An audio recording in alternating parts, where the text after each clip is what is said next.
الله أكبر الله أكبر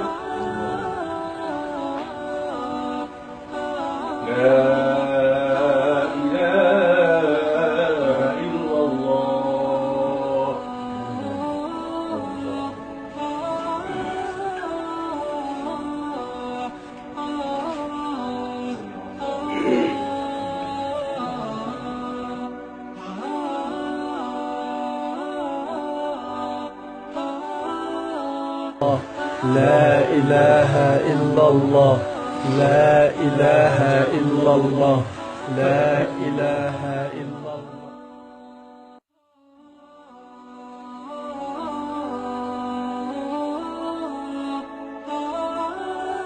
The effect this brother has had on me, no other brother has had in such a short time. You boys know him better than me, so I'm not going to act like I know him. But wallahi, every time I came to see him, the smile was on his face. Wallahi, my brothers, you stand here feeling sorry for him. By Allah, I tell you, you should feel sorry for yourself. This man, by Allah, died an honorable death. And now that he's dead, I can praise him. Because when I was there, I didn't want to throw dust in his face. But I have never seen the likes of this boy. Never. My brothers, you come here to the grave. You come to the cemetery for you to understand, for you to see, for you to comprehend, for yourself, for your benefit, for your change. This man, you might see him say, poor man, he had cancer. I tell you, he was fortunate enough to have cancer. He had time to think about where he's going. He had time to think about what he's doing. He had time to repent to Allah. I was with him a day before he died. Telling me just before I got cancer, I had a house on the river, I sold it, something in my heart just wasn't feeling right. How many of us were drowning and drowning in the river, drowning and drowning in finance and interest, and you can justify it how you want. Some sheikh under the bridge somewhere gave you a fatwa somehow, somewhere. This is your problem. But by Allah, the only sin that Allah ever declared war, Allah declares war, is river. How many of us were drowning and drowning in the river? And then what? You think this little 600 square meters that you're buying and that you're going to war with Allah, you think it's worth it? This is your real home. This is your real house. وَمَا الْحَيَاةُ الدُّنْيَا إِلَّا مَتَاعُ الْغُرُورِ. And what is this world? What do you take with you?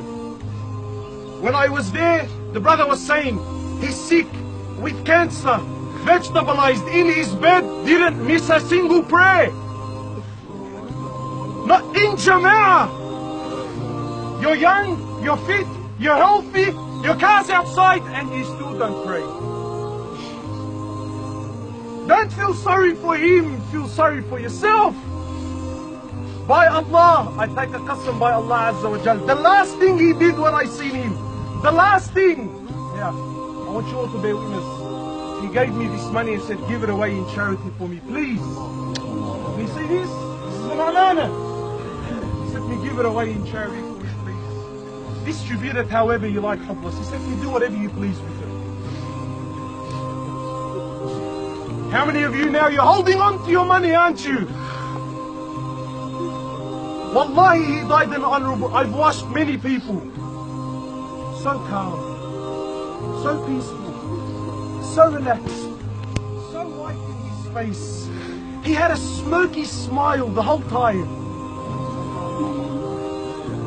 He had this smile on his face. I'm thinking, man, tell me where you are, Bakr. Because I want to be there, man. So don't feel sorry for him. Wallahi, my brothers, feel sorry for yourself.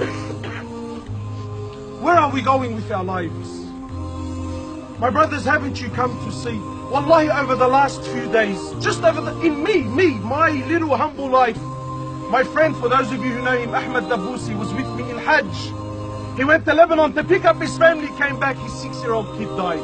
2 days ago, no excuses. 6 years old.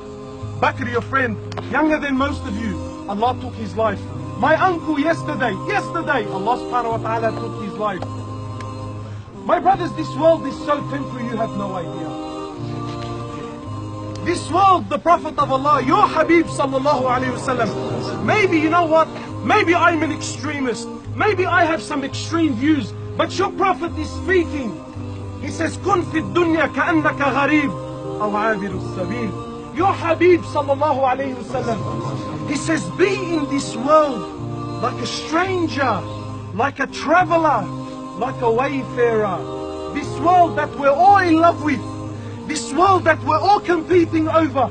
This world that we're killing ourselves over. This world that brothers that don't talk to each other anymore. Have you seen this? Blood brothers don't talk to each other anymore. People that grew up over money, women, cars, business, trivial problems. They don't speak to each other anymore. This world that we're hanging on to, the Prophet of Allah, he says, this world, sallallahu alaihi wasallam, it's so trivial, it's transit. It's transit. Any one of you been on an international flight? Anyone been on an international flight? You stopped in Dubai or maybe you stopped in Abu Dhabi? How long were you there for? An hour? 2? 3? Any one of you ever in Dubai or Abu Dhabi, did the thought ever cross your mind, maybe I should buy a house here? Any one of you while in Dubai ever think, you know what? Maybe a business opportunity in this place? Did any one of you while sitting in Dubai think to himself, you know what? I have a couple of hours, let's try getting married. You didn't. Why? Because your mind and your heart was not in Dubai airport. Rather, it was at your destination. I know I'm leaving. My connecting flight is in a few hours. Gate 58. What do I want from this airport? And similarly, my brothers, this world is transit. This world is Dubai and Abu Dhabi. It's an illusion. It's not real. What do you take with you? What do you take? What did he take? Did you see him? Because I wrapped him up. I can assure you he was naked. No pockets in here. No Gucci and Louis Vuitton in here. No Mercedes, BMWs and MGs in here. Nothing. Nothing. There's no women in there. No children in there. The Prophet of Allah, he says, sallallahu alayhi wa sallam, يَتْبَعُ الْمَيَّةَ ثَلَاثَ. Three things they follow the grave. Listen, my brothers, wallahi, I'm begging you for yourself. Don't stand here and be entertained by me and wallahi, I showed my face and I will, for your heart, this heart needs to move.